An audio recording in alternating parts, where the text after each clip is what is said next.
بسم اللہ الرحمن الرحیم۔ ناظرین، آپ کا ہوسٹ یاسین لاکھ سین نیوز کے پروگرام پولیٹیکل سین میں ہم آپ کو خوش آمدید کہتے ہیں۔ ہمارے ساتھ اسٹوڈیو میں تشریف رکھتے ہیں جبار مفتی صاحب۔ جبار مفتی صاحب پاکستان کے بڑے اور مچ سینئر صحافی ہیں، متعدد قومی اخبارات چینلز میں کام کیا، لاکھوں ان کے پاکستان اور بیرون ممالک ان کے شاگرد ہیں، صحافی ہیں، صحافت کر رہے ہیں۔ تو ہم آج مختلف ٹاپکس پر جبار مفتی صاحب کا تجزیہ لیں گے۔ ایک بات تو جبار مفتی صاحب نے بھی گزشتہ دنوں کی، ہم نے بھی زیر بحث لائے کہ کچھ چیزیں تو ایسی متحرک ہیں پس پردہ جو الیکشن ملتوی کرانے کے لیے وہ کوششیں کر رہی ہیں، جس کے اثر انداز سینٹ میں قرارداد منظوری سے لے کر مولانا فضل الرحمان تک کے بیانات تک آ گئی ہے۔ تو اس سلسلے میں ہم بات کریں گے جبار مفتی صاحب سے۔ السلام علیکم سر۔ جی وعلیکم السلام۔ کیسے ہیں آپ؟ خیریت سے؟ الحمدللہ۔ سر، سب سے پہلے تو وہ الیکشن کے حوالے سے سینٹ میں جو قرارداد پیش کی گئی تھی اکثریت رائے سے منظور ہو گئی، مولانا فضل الرحمان صاحب نے بھی اس کی تائید کر دی ہے۔ یہ کام کس طرف جا رہا ہے؟ آپ اس کو کس طرف دیکھتے ہیں؟ الیکشن ہوں گے یا یہ آہستہ آہستہ یہ ملتوی کی طرف ہی جا کے آخر میں گڈ بائی کر دیں گے؟ اصل میں مولانا فضل الرحمان صاحب نے جو اب اس کی تائید کی ہے تو یہ کوئی نئی بات نہیں ہے، بلکہ پچھلے پروگرام میں نے یہ بھی عرض کیا تھا کہ لگتا یوں ہے کہ پہلے مولانا فضل الرحمان صاحب نے بات کی ہے اور سینٹ میں اس کے بعد قرارداد آئی ہے۔ جی بالکل ایسے تو فطری سی بات ہے، جب ان کا ایک موقف تھا اور اس کی سپورٹ میں قرارداد بھی آ گئی ہے ایوان بالا سے، تو انہوں نے تو اس کو اپریشیٹ بھی کرنا تھا، ویلکم بھی کرنا تھا، سو کیا۔ لیکن جو چیزیں تسلسل کے ساتھ ایک ترتیب کے ساتھ آگے بڑھ رہی ہیں تو اس میں شکوک و شبہات میں اضافہ ہو رہا ہے، کم نہیں ہو رہے۔ جی بالکل۔ آپ کو بھی یاد ہوگا کہ شروع سے ہی ہم یہ کہتے آئے ہیں کہ چونکہ یہ سپریم کورٹ نے تاریخ دی ہوئی ہے 8 مئی کی، اس لیے اس کو کوئی نہیں ہلا سکتا، اور اس پر وہ اپنے اس تاریخ اور اس فیصلے پر پہرا دے رہی ہے۔ سپریم کورٹ بار بار اعادہ کر رہی ہے کہ جی 8 مئی کو ہی ہوں گے، لیکن وہ جو کاؤنٹر فورسز ہوتی ہیں ہر ملک میں ہوتی ہیں، ہمارے معاشرے میں بھی ہیں، تو وہ اپنا کھیل کھیلتی ہیں۔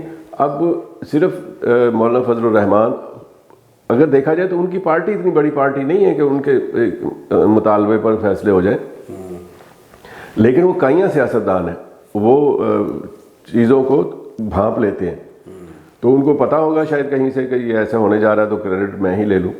تو اب صورتحال اس سے آگے بڑھ گئی ہے، صرف بیان بازی نہیں ہے، صرف قرارداد نہیں ہے، بلکہ آج تو جو سیکرٹری الیکشن کمیشن کا استعفے کی خبریں آئی ہیں تو اس سے تشویش میں اور اضافہ ہو گیا۔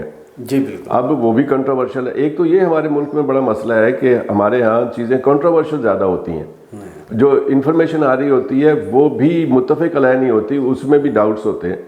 اب اس استعفے کے حوالے سے دیکھ لیں جی کہ سارے کہہ رہے ہیں کہ جی سیکرٹری صاحب نے استعفیٰ دے دیا اور انہوں نے کسی ذاتی دوستوں کو بتا بھی دیا کہ میں استعفیٰ دے آیا ہوں، لیکن ادھر الیکشن کمیشن خود تردید کر رہا ہے۔ وہ کہہ رہا ہے جی کوئی استعفیٰ نہیں دیا، ان کی طبیعت خراب ہے، آرام کر رہے ہیں، ٹھیک ہوں گے، آ جائیں گے، اور کوئی استعفیٰ منظور نہیں ہوا۔ تو وہ اس بات پہ ہی راضی نہیں ہو رہے کہ استعفیٰ دیا ہے، لیکن آزاد ذرائع یہ کہہ رہے ہیں کہ استعفیٰ انہوں نے دیا ہے، منظور ابھی نہیں ہوا۔ تو یہ منظوری کے حوالے سے بھی بڑی دلچسپ صورتحال رہی ہے ماضی میں، آج اس دفعہ بھی ریپیٹ ہو سکتی ہے۔ وہ یہ ہے کہ وہ ابھی تو منظور نہیں ہوا، وہ مناسب وقت پہ منظور کیا جائے گا، ایسے وقت میں کہ جب فیصلے کا اعلان قریب آ گیا ہوگا، پھر اعلان منظور کیا جائے گا۔ تو اس لحاظ سے میں سمجھتا ہوں کہ شکوک و شبہات میں اضافہ ہو گیا ہے۔ اب اللہ کرے کہ 8 فروری کو ہو جائیں، لیکن میں پہلے بھی عرض کیا ہے کہ پہلے ہم کنفرم تھے کہ 8 کو ہوں گے، سپریم کورٹ بھی کہہ رہی تھی، فوج کی طرف سے جو اعلان تھا وہ تو یہ تھا کہ ہوں گے، آگے پیچھے ہو سکتے ہوں گے، تو اب لگتا یہ ہے کہ آگے پیچھے والی بات ہی ہونے جا رہی ہے۔ ٹھیک ہے۔ اچھا، سیاست میں اب دیگر پارٹیاں جیسے اپنا کام کریں، بلاول بھٹو زرداری نے لاہور کا وزٹ کیا، وزٹ کے دوران لاہور کی گلی محلوں میں انہوں نے وزٹ کیا، کارپٹ بچھائے گئے گلی محلوں میں، اور بیشتر جو شہری تھے جس گلی میں ان کا وزٹ تھا ان گلیوں کے شہری اپنے گھروں میں محصور ہو گئے۔ اس کی کارپٹ بچھانے، قبرستان گلی محلوں میں وزراء اور سیاستدانوں کی وزٹنگ کے دوران کارپٹ بچھانے کو آپ یہ کس قسم کی حرکات کو، سکنات کو کس طرح لیتے ہیں آپ کی اس بات میں سمجھتا ہوں 2 باتیں قابل غور ہیں، ایک سیاسی ہے اور ایک جس کا طرف آپ نے اشارہ کیا ہے نفسیاتی ہے، میں سمجھتا ہوں۔ وہ پہلی بات تو یہ ہے کہ بلاول بھٹو صاحب نے ایک دن میں لاہور جیسے شہر میں 3 جلسے کیے جی، وہ بڑے ہیں چھوٹے ہیں، 3 جگہ وہ عوام کے سامنے آئے. جی، یہ وہ شہر ہے کہ جہاں پچھلے انتخابات میں یوں لگ رہا تھا کہ پیپلز پارٹی کا صفایا ہو گیا.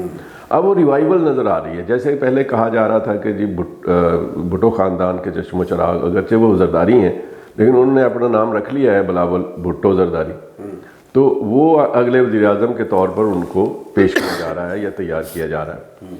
ایک بات تو یہ ہے کہ ہمارے ہاں روایت ہے کہ موروثیت ہے بے تحاشا، تو بڑے لوگوں کے بچے بڑے ہوتے ہیں، پیدا ہوتے ہی بڑے ہوتے ہیں. تو اس لحاظ سے تو یہ بات بنتی ہے کہ جی ذوالفقار علی بھٹو صاحب نے پارٹی بنائی، انہوں نے پارٹی مضبوط ہو گئی، حکومت بھی مل گئی. اب اس کے بعد بے نظیر بھٹو مقبول ہوئیں، انہوں نے بھی پارٹی میں اقتدار میں بھی آئیں، وزیر اعظم بھی رہیں. جی، اب یہ ان کے صاحبزادے ہیں، ان کو ایک لیگیسی تو بنی بنائی مل جاتی ہے. جی، تو وہ ان کے پاس ہے، نوجوان ہیں، خوبصورت ہے، انگریزی بہت اچھی زبانی سے بولتے ہیں، پڑھے ہوئے باہر کے آکسفورڈ کے. تو یہ ساری وہ پیرامیٹرز ہیں جو سوٹ کرتے ہیں کسی بھی وزیر اعظم کے لیے. نا تجربہ کاری آپ کہہ لیں کہ یہ عمر چھوٹی ہے، لیکن چونکہ ان کو ورثے میں چیزیں ملی ہوئی ہیں تو ان کو سارا رکھ رکھاؤ آتا ہے کہ کیا کرنا ہے. یہ تو ہے ایک پہلو کہ وہ پینیٹریٹ کر رہے ہیں لاہور جیسے شہر میں جو مسلم لیگ کا شہر سمجھا جاتا ہے. جی بالکل. دوسری بات یہ ہے کہ آپ نے جو بات کہی ہے تو وہ نفسیاتی ہے. آپ کو یاد ہوگا کہ یہاں تو خوش کرنے کے لیے جو شاہ سے زیادہ شاہ کے وفادار ہوتے ہیں اصل میں وہ کام خراب کرتے ہیں. اچھا. وہ اپنے طور پہ اپنے تئیں تو خوش کر رہے ہوتے ہیں، اپنے تئیں تو پروٹوکول دے رہے ہوتے ہیں، اپنے تئیں تو ان کی شان میں اضافہ کر رہے ہوتے ہیں. اس کو ٹی سی کہیں گے؟ ٹی سی، بالکل. ٹی سی سے زیادہ اچھا لفظ شاید کوئی نہ ہو اس کے سوٹیبل. یہ ٹی سی جو ہو رہی ہوتی ہے نا، اس کا نقصان تو اس کو ہو جاتا ہے. البتہ جو کرنے والے ہوتے ہیں ان کو فائدہ ہو جاتا ہے، وہ نظروں میں آ جاتے ہیں، پسندیدہ بن جاتے ہیں، وسائل بھی شاید ان کو کچھ مہیا ہو جاتے ہوں. تو اس لحاظ سے یہ تو نفسیاتی طور پر یہ وہ عملہ کرتا ہے، لیکن نقصان اس کو ہوتا ہے جو اصل میں جس کے لیے کیا گیا ہوتا ہے. اب دیکھیں نا، آپ کا بھی تاثر ابھرا کہ یہ کیا طریقہ ہے کہ آپ سیاسی جلسہ کرنے جا رہے ہیں اور ریڈ کارپٹ بچھایا جا رہا ہے، گلیوں کی حالت خراب ہے، سڑکوں کی حالت خراب ہے. آپ کے آنے کی وجہ سے، بڑی بڑی گاڑیوں کی وجہ سے، پروٹوکول کی وجہ سے وہاں لوگ مقید ہو کے رہ جاتے ہیں، باہر نہیں نکل سکتے، راستے بند ہو جاتے ہیں. جی. تو ابھی تو آپ اقتدار میں نہیں آئے تو یہ کچھ ہو رہا ہے، تو یہ اچھا تاثر نہیں ہے. یہ بات مختصر ترین الفاظ میں کہی جا سکتی ہے کہ یہ اس طرح کا جو شان و شوکت اور دکھاوا، اس سے پرہیز کیا جائے تو بہتر ہے. کیا اس قسم کی شان و شوکت یا یہ ایکٹ اگر یورپ میں کریں تو وہاں پر کیا ان کو ہوگا؟ وہاں تو آپ اس کو کہہ لیں کہ موجود وزیر اعظم جو ابھی تک آفس میں ہوتا ہے، وہ اپنی سائیکل کو خود تالا لگاتا ہوا نظر آتا ہے، کھمبے کے ساتھ باندھتا ہوا. تو وہ اور طرح کی سوسائٹیز ہیں، اور طرح کے معاشرے ہیں. تو وہ لوگ ان کو وہاں کارپٹ بچھانے نہیں دیں گے گلیوں میں؟ میرا خیال ہے ایک تو وہاں کی گلیاں صاف ہوتی ہیں، شاید ضرورت ہی نہ پڑے. دوسرا یہ کہ وہ اس طرح کے کاموں میں پڑتے نہیں. اس کو وہ سمجھتے ہیں کہ تعیش ہے یا اس کو کیا کہتے ہیں، فضول خرچی ہے. جی جی. اس سے پرہیز کرتے ہیں. جی بہت شکریہ. بلاول بھٹو زرداری صاحب وزیر اعظم بنتے نظر آ رہے ہیں. ان کی اہلیت کے حوالے سے آپ نے جو چند چیزیں بیان کی ہیں اور ہمیں بھی نظر آ رہی ہیں، سب سے پہلے تو وہ محترمہ بے نظیر بھٹو کے فرزند ہیں، سیکنڈ زرداری صاحب کے فرزند ہیں، پلس اس میں آکسفورڈ یونیورسٹی کا پڑھا ہونا اور انگریزی بولنا. کیا یہی پاکستان کا وزیر اعظم بننے کے لیے، اہلیت کے لیے کافی ہیں، یا اس کے لیے قابلیت، ایک ملک کی باغ دوڑ سنبھالنے کی قابلیت بلاول بھٹو زرداری میں دیکھتے ہیں آپ؟ یہ تو میں نے بتایا نا، یہ پری روگیٹو ہے. جو پیشگی شرائط جو ہوتی ہیں وہ تو پتہ بعد میں چلتا ہے، جب کرسی پہ آ کے، مسند پہ آ کے بیٹھتے ہیں، پھر چلا پاتے ہیں کہ نہیں چلا پاتے. جی. وہ تو پھر دوسری ٹرم کے لیے سوچا جائے گا نا کہ یہ اس قابل ہیں کہ نہیں ہے. سردست تو یہ کہ تعلیم یافتہ ہیں، خوبصورت ہے، بڑے گھرانے کے ہیں، پس منظر ان کا back ground, family back ground strong ہے، اور کھاتے پیتے ہیں، بڑے ذمہ دار ہیں، یہ اس میں کوئی شک نہیں ہے. تو یہ ساری کوالٹی جو ہماری سیاست میں پلس پوائنٹ رکھتی ہیں، جو آگے بڑھنے کے لیے راہیں ہموار کرتی ہیں، وہ ساری خصوصیات یہ ہیں ان کے اندر. بدقسمتی ہے اردو صحیح بولنی نہیں آتی لیکن انگریزی صحیح آتی ہے، تو وہ زیادہ جو ہمارے ایوان اقتدار ہیں یا اقتدار کی راہداریاں ہیں، وہاں جن کا سکہ چلتا ہے تو وہ ظاہر ہے انگریزی بولنا ان کے لیے زیادہ اہم. جی بہت شکریہ.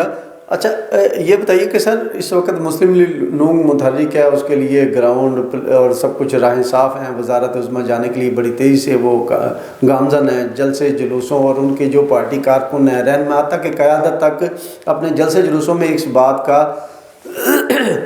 اس بات کو بار بار دہراتی ہے کہ مسلم لیگ نون قیام پاکستان کے دوران پاکستان بنانے والی جماعت ہے۔ تو اس بارے میں آپ کیا کہتے ہیں؟ کیا مسلم لیگ نون کا تعلق اسی جماعت سے ہے، یہ قیام پاکستان بنانے میں جس نے کردار ادا کیا؟ اس میں تو کوئی شک نہیں کہ پاکستان بنایا مسلم لیگ نے، مسلم لیگ نہیں، مسلم لیگ نے پاکستان بنایا، اس میں تو کوئی شک نہیں۔ لیکن جب سے پاکستان بنا ہے 1947 سے لے کر اب تک، اس مسلم لیگ میں سے 29 مسلم لیگیں نکلی ہیں 75-78 سالوں کے دوران، پون صدی میں 29 مسلم لیگیں، کوئی کاف لیگ، کوئی نون لیگ، کوئی لیگ، کوئی زوئے لیگ، یہ پتہ نہیں کتنی ہی ہیں، یہ قیوم لیگ سے لے کر تو آپ دیکھتے چلے جائیں، چٹھا لیگ، یہ ساری لیگیں اس میں سے نکلی ہیں۔ اس لیے یہ تو فیصلہ کرنا جو مسلم لیگ سے باہر آدمی بیٹھا ہے وہ یہ کیسے مان لے کہ یہ والی وہ مسلم لیگ ہے جس نے پاکستان بنایا تھا؟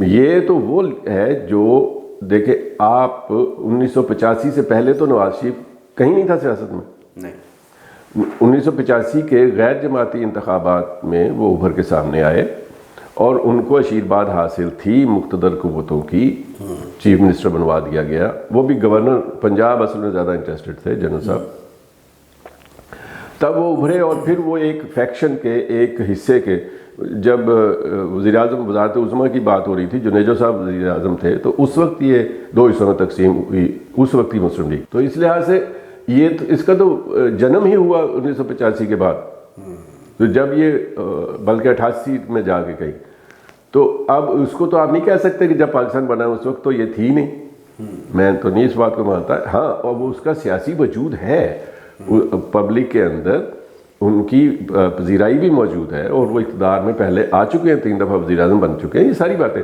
اور پھر یہ کہ بھائی وزیر اعظم رہ چکے، تو وہ ایک اور چیز ہے۔ لیکن یہ دعویٰ کرنا کہ یہ ہی وہ مسلم لیگ ہے جس نے پاکستان بنایا تھا، تو جب پاکستان بنا تھا تب یہ مسلم لیگ تھی ہی نہیں۔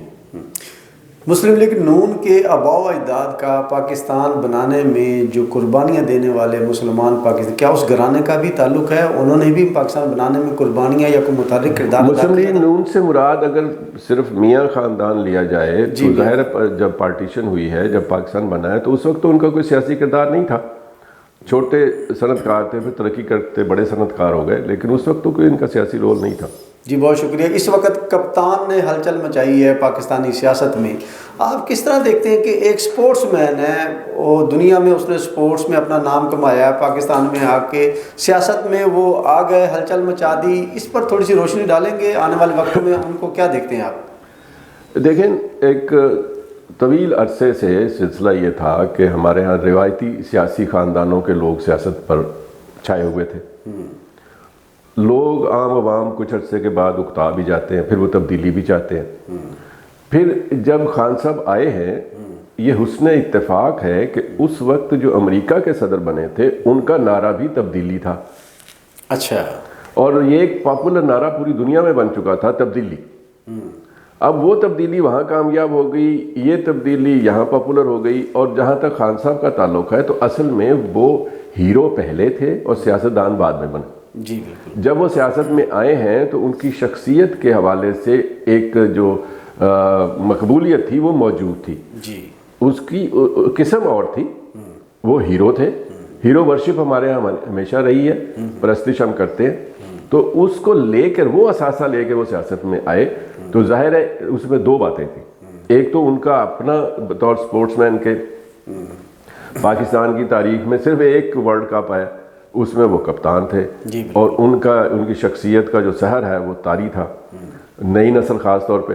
جب یہ کپتان تھے اور ورلڈ کپ لے کے آئے تھے تو اس وقت جو بچے اسکول میں پڑھتے تھے اب وہ بڑے ہو کے ووٹر بن گئے، تو وہ جو جنریشن تھی پوری کی پوری، جنہوں نے ایک طرح سے پرستش کی ہے عمران خان صاحب کی، وہ اب بڑی ہو کے تو ووٹر بن گئی، یہ تو ہے ان کا پلس پوائنٹ۔ جی، دوسرا جو پہلو ہے وہ یہ ہے کہ وہ ایک کامیاب کھلاڑی اور کپتان کے بعد جب وہ سیاست میں آئے تو سیاست کے جو تقاضے تھے اس کو وہ جلدی نہیں سیکھ سکے، اس طرف وہ آ نہیں سکے. تو وہ ابھی تک ان کے ذہن اور ان کی عمل سے بھی جو سامنے آتی ہے بات, تو وہ کپتانی زیادہ کرتے ہیں, سیاست کم کرتے ہیں. تو جب وہ کپتانی کرتے ہیں تو پھر وہ ضروری نہیں ہوتا کہ ہر بندہ ٹیم کے اندر, تو لوگوں کو یہ انٹرسٹ ہوتا ہے, یہ لالچ ہوتا ہے کہ کپتان کی اگر رضامندی حاصل رہے گی تو ہم ٹیم میں رہیں گے اور میچ کھیلیں گے, اگر یہ ناراض ہو گئے تو ہم باہر بٹھا دیے جائیں گے. خاص طور پہ عمران خان صاحب کے تو یہ ہے نا, انہوں نے تو اپنے خالہ زاد بھائی کو نہیں بخشا تھا. جی بالکل. وہ جو پہلے ان سے پہلے سینئر تھے کرکٹ میں, ان کو نکال کے باہر بٹھا دیا تھا. جی ہم اس کو میرٹ کی طرز پہ دیکھتے ہیں کہ میرٹ کے بعد نو کمپرومائز. دونوں باتیں ہیں, یہ بات بھی ہے بالکل. ٹیم کے حوالے سے تو یہ بات میرٹ پہ جاتی ہے نا کہ وہ کمپرومائز نہیں کرتے تھے, جس کو بارے میں سمجھا کہ یہ مطلب انضمام کو کھیلتے ہوئے دیکھا, اٹھا کے لے گئے, اور پھر وہ پوری دنیا کا بہت اچھا بیٹسمین ثابت ہوا. تو یہ کوالٹیز تو خان صاحب میں ہے. خان صاحب کو آپ نے سیاست میں آنے سے پہلے ملاقات آپ کی, آپ نے دیکھا, اس بارے میں کچھ بتائیں گے؟ جی میں بھی اسی طرح ان کی صلاحیتوں سے بہت زیادہ متاثر تھا, میں سمجھتا تھا. تو جب پریس کلب کی سیاست میں تھا, پریس کلب کا صدر تھا, تو وہاں ان کو انوائٹ کیا. ہم ڈگنیٹریز کو بلاتے تھے, سیاستدانوں کو بلاتے تھے. تو وہ گفتگو کا پروگرام ہوتا تھا. اس پروگرام گفتگو کے بعد فارغ ہو کے وہ چائے پینے کے لیے, میں صدر تھا پریس کلب کا, تو میرے دفتر میں آئے. تو مجھے وہ ان کا سٹائل بڑا اچھا لگا. وہ انہوں نے اپنی چپل پہنی ہوئی تھی, چپل کھولی اور کرسی کے اوپر چونکڑی مار کے بیٹھ گئے. اچھا, یہ ملتان پریس کلب کی بات کر رہے ہیں؟ Multan press club. جی. تو وہاں بیٹھے تو مجھے ان کی یہ بے تکلفی کہہ لیں, سادگی کہہ لیں, بڑی اچھی لگی. اتنا بڑا آدمی, اور وہاں بیٹھے میں نے ایسی بات کی, میں نے کہا خان صاحب آپ اتنے ماشاءاللہ پاپولر ہیں, مقبول ہے, تو آپ سیاست میں آ جائیں. تو انہوں نے ابرپٹلی کہا کہ میں کو پاگل ہوں. اچھا, میں کیوں سیاست میں آؤں؟ اچھا, میں نا فوری رد عمل کا مجھے وہ نہیں تھا خیال کہ یہ آئے گا, توقع نہیں تھی. تو پھر بھی میں نے سنبھل کے میں نے کہا خان صاحب آپ ڈاکومنٹری فلمیں دیکھتے؟ تو کہنے لگے ہاں کبھی کبھی دیکھ لیتا ہوں. میں نے کہا B B C television network نے ایک ڈاکومنٹری بنائی ہے, اس کا نام ہے ورلڈ ایٹ وار. یہ پی ٹی وی نے بھی دکھائی ہے. جی. اس کے اندر یہ منظر موجود ہے کہ جنرل آئزن ہاور جب سپریم کمانڈر تھے اتحادی فوجوں کے, تو وہ ساری جنگ ان کے کمان میں لڑی گئی, اور انہوں نے برطانیہ میں بیٹھ کے یہ کمان کی. جب اتحادی فوجیں جیت گئیں, جرمنی کو شکست ہو گئی, جاپان کو شکست ہو گئی, تو پھر وہ ایک فاتح کے طور پر بحری جہاز میں امریکہ گئے. اس وقت ہوائی جہاز اتنے لمبی اڑان والے ہوتے نہیں تھے. بحری جہاز میں گئے تو ان کا بڑا تاریخی استقبال ہوا وہاں پہ. پریس بھی سارا آیا ہوا تھا. اس پریس میں سے کسی صحافی نے, یہ اس ڈاکومنٹری میں موجود ہے, صحافی نے پوچھا کہ جنرل آپ پالیٹکس میں آ رہے ہیں؟ تو ان کا جواب بھی بالکل یہی تھا, میں کو پاگل ہوں, میں کیوں آؤں گا. لیکن میں نے کہا خان صاحب 1 سال کے بعد آئزن ہاور امریکہ کا صدر منتخب ہو چکا تھا, تو آنا آپ نے بھی سیاست میں ہی ہے, آج کل آ جائیں, آج کل حالات آپ کے لیے بہت سازگار ہیں, تو بہتر ہوگا. اس وقت وہ نہیں مانے. ٹھیک ہے. اگلے دن وہ یہاں تعلیمی اداروں میں گئے, شوکت خانم کے لیے چندہ جمع کر رہے تھے. لوگوں نے والہانہ طور پر دیا. نیلی پجارو تھی, کسی بپی کی تھی شاید, تو اس کے اندر کھڑے ہو کے وہ خطاب کرتے تھے, اور نوٹوں کی بارش ہو جاتی تھی, تو وہ سمیٹ کے یوں گاڑی کے اندر پھینکتے تھے. تو بات سیاست کی تھی, تو میں نے ان کو مشورہ دیا تھا جو اس وقت انہوں نے نہیں مانا, لیکن 96 میں غالباً انہوں نے پھر پی ٹی آئی کی بنیاد رکھی. تو پھر میں نے دیکھا کہ وہ جب یہاں آئے تو کارنر میٹنگ ٹائپ کی جو تھی, اس میں میں نے ان کو سنا, تو میں نے اس وقت کہا کہ یہ لیکچرار بہت اچھے ہیں, لیکچر بڑا اچھا کمال کا لیکچر, اور ٹو دی پوائنٹ, اور بڑا کوئی بات نوٹس نہیں لیے ہوتے, سب زبانی یاد ہوتا ہے. یعنی کہ پرچی نہیں لکھی ہوتی؟ نہیں لکھی.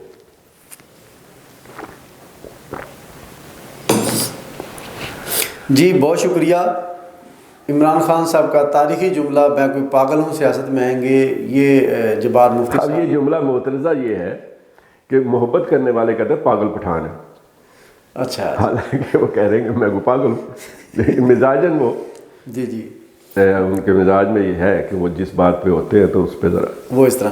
جی عمران خان صاحب کا تاریخی جملہ جس میں انہوں نے کہا کہ میں کوئی پاگل ہوں سیاست میں آؤں گا، اور ٹھیک 2 سال بعد انہوں نے پی ٹی آئی کی بنیاد رکھی، سیاست میں قدم رکھا. کیا انہوں نے یہ جملہ پاکستان کی سیاست کے روایتی انداز کو دیکھتے ہوئے کہا کہ میں اس قابل نہیں ہوں یا میں پاگل ہوں اس قسم کے سیاست میں آ کے اپنے ہاتھ کالے کروں گا، یا انہوں نے اپنے آپ کو بینگ اے اسپورٹس مین اس کو تردید کی کہ نہیں مجھے سیاست نہیں کرنی، سیاست میں آئے اور انہوں نے سیاست میں ہلچل مچائی؟ اس کے ساتھ ہی آج کے پروگرام کا وقت ختم ہوتا ہے. نیکسٹ پروگرام تک کے لیے ہم آپ سے اجازت چاہیں گے. پاکستان زندہ باد.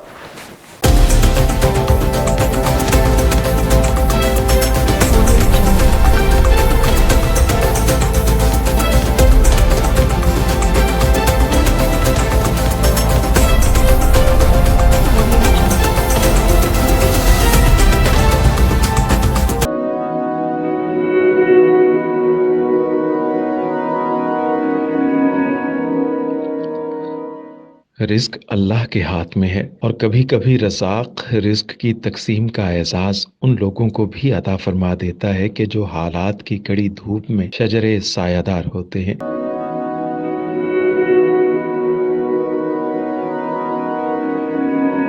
ملتان میں سلطان فاؤنڈیشن کی جانب سے مختلف مقامات پر سینکڑوں افراد کے لیے سلطان دسترخوان سجایا جاتا ہے.